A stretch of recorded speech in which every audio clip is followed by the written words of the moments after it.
Un drôle d'événement. Qui dit événement, dit moment particulier, dit moment que l'on commémore, quelquefois que l'on célèbre.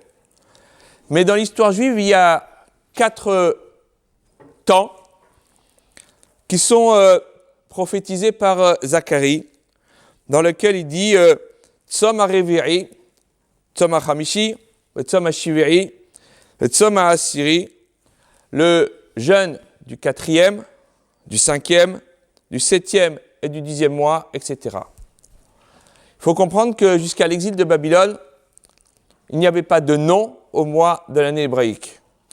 Les mois, leurs noms, on les a ramenés dans les valises en rentrant de Babylonie il y a 2500 ans. Et on a pris donc des noms babyloniens. Adar, Nissan, Iyar, Shevat. Le premier mois de l'année, c'est Nissan. Donc le jeûne du 4e mois, c'est le 17 Tammuz, puisque Tammuz, c'est le 4e mois de l'année. Le jeûne du 5e mois, c'est Tisha B'Av, puisque Av, c'est le mois d'après. Le jeûne du 7e mois, c'est le jeûne de Guédalia, qui est en Tishri. Tishri, c'est le 7e mois de l'année. Et le jeûne du 10e mois, c'est le jeûne du Dit Tevet.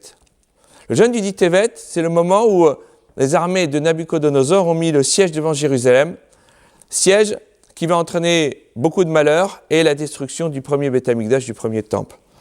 Et en ce Dit Tevet, c'est ce que nous allons commémorer, c'est-à-dire jeûner, rappeler ces événements, avoir des supplications particulières et en prendre les leçons pour l'histoire.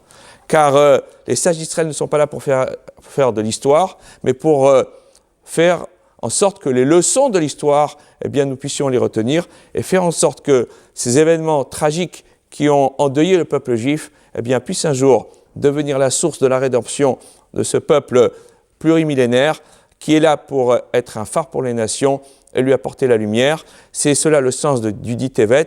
Si nous avons compris que, au-delà du jeûne, qui est nécessaire et non négociable, eh bien, il y a aussi l'esprit du jeûne qui lui aussi est nécessaire et non négociable. C'est que quelquefois, on a malheureusement tendance à oublier, eh bien, que ce jeûne du Dit Tevet nous permet de prendre conscience de nos responsabilités et de faire en sorte que devant Dieu et devant les hommes, nous puissions être à même, eh bien, de faire en sorte que l'histoire ne se répète pas. Shabbat Shalom.